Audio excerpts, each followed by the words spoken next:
فیصل صاحب، آج کا سوال یہ ہے کہ قرآن ایک عمل کی کتاب تھی، مسلمان اس عمل سے دور کیوں ہو گئے ہیں؟ ناظرین، اگر اس سوال کا بغور جائزہ لیا جائے تو ایک بات یہ ہوتی ہے کہ مسلمانوں کو جب یہ عمل کی کتاب سمجھائی گئی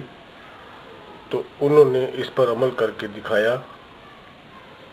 اور وہ اس دنیا میں غالب آئے۔ لیکن بعد ازاں یہ ہوا کہ لوگوں نے اس کو عمل کے دائرے سے نکال کر محض زبانی کلامی بحث و مباحث میں ڈال دیا۔ روایتی انداز میں اس کی تشریح ہوئی اور یہی وہ مسلمانوں کی زبوں حالی کا سبب ہے کہ وہ رمائشی مسائل میں الجھ کے وہ اسلام اور قرآن سے دوری کا سبب بنے، حالانکہ ان کا اسلام سے دوری کا واسطہ بھی نہیں، جن مسائل میں یہ الجھے رہے یا الجھے ہوئے ہیں۔ ان مسائل کی بنیاد وہ بے سروپا قصے ہیں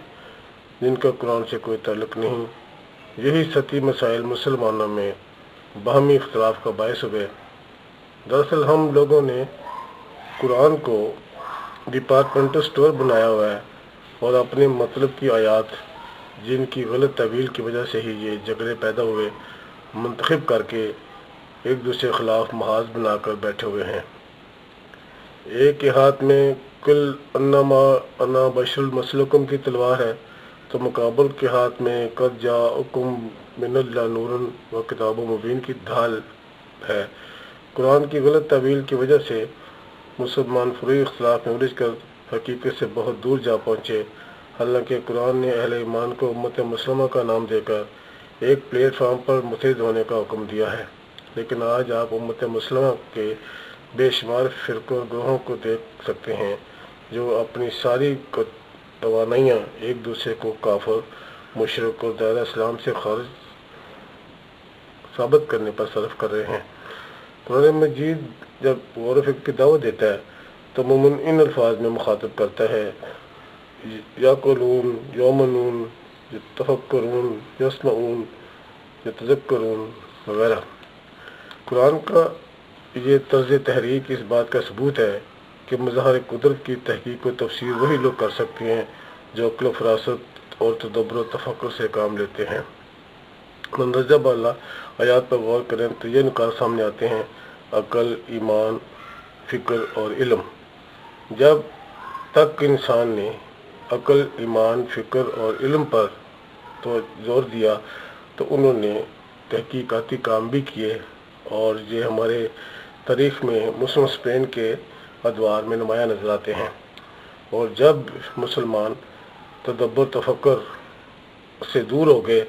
تو وہ جو ارتقائی اور سائنسی امور پر توجہ تھی وہ ہٹ گئی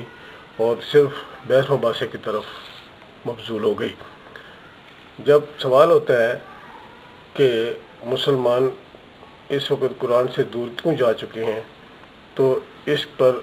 مختلف چیزیں سامنے آتی ہیں۔ اسی طرح جناب حسن نثار صاحب کا ایک کالم اخبار میں شائع ہوا 25 جون 2007 روزنامہ ایکسپریس۔ وہ لکھتے ہیں: جب میں سوچتا ہوں کہ مسلمان دنیا میں زوال اطاعت کا شکار کیوں ہیں تو مجھے یہ احساس ہوتا ہے کہ اس لیے کہ قرآن جو عمل کی کتاب تھی دعا کی کتاب بنا دیا گیا، قرآن جو زندگی کی کتاب تھی قبروں کی کتاب بنا دیا گیا، قرآن جو سمجھنے کی کتاب تھی پڑھنے کی کتاب بنا دیا گیا، قرآن جو انقلاب کی کتاب تھی ثواب کی کتاب بنا دیا گیا، قرآن جو زندوں کا دستور تھا مردوں کا منشور بنا دیا گیا، قرآن جو علم کی معراج تھا لا علموں کے ہاتھ میں دے دیا گیا، قرآن جو تشریح کائنات کا درس دینے آیا تھا اسے لا علموں کے ہاتھ میں دے دیا گیا، قرآن جو مردہ قوموں کو زندہ کرنے آیا تھا مردے بخشوانے پر لگا دیا گیا۔ قرآن مجید نے کہا فرقہ بندی شرک ہے، اور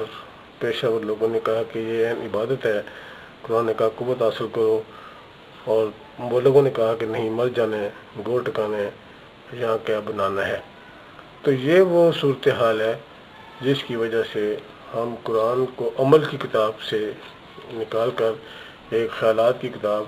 قصے کہانی کتاب یا روایت کی طرح ایک عام کتاب کی طرح پڑھتے ہیں، جبکہ یہ ایسا نہیں ہے۔ یہ کتاب ایک تحریک ہے، یہ کتاب ایک انقلاب ہے، یہ کتاب ایک منشور ہے، یہ کتاب ایک زندہ کتاب ہے جو قوموں کو زندہ کر سکتی ہے۔ کاش ہم اسے اسی تناظر میں پڑھیں، اسی حالات میں پڑھیں، اسی مقصد کے لیے پڑھیں جس کے لیے نازل ہوئی، اور جس کے لیے رسول کریم نے صلی اللہ علیہ وسلم نے اس پر زور دیا کہ اس کتاب کے ذریعے تم دنیا کی زندگی بھی سنوارو اور آخرت کی زندگی بھی سنوارو، تم اپنے کے لیے بھی بہتری کرو اور دوسرے انسانوں کے لیے بہتری کرو، اور یہی اللہ کا مقصود ہے۔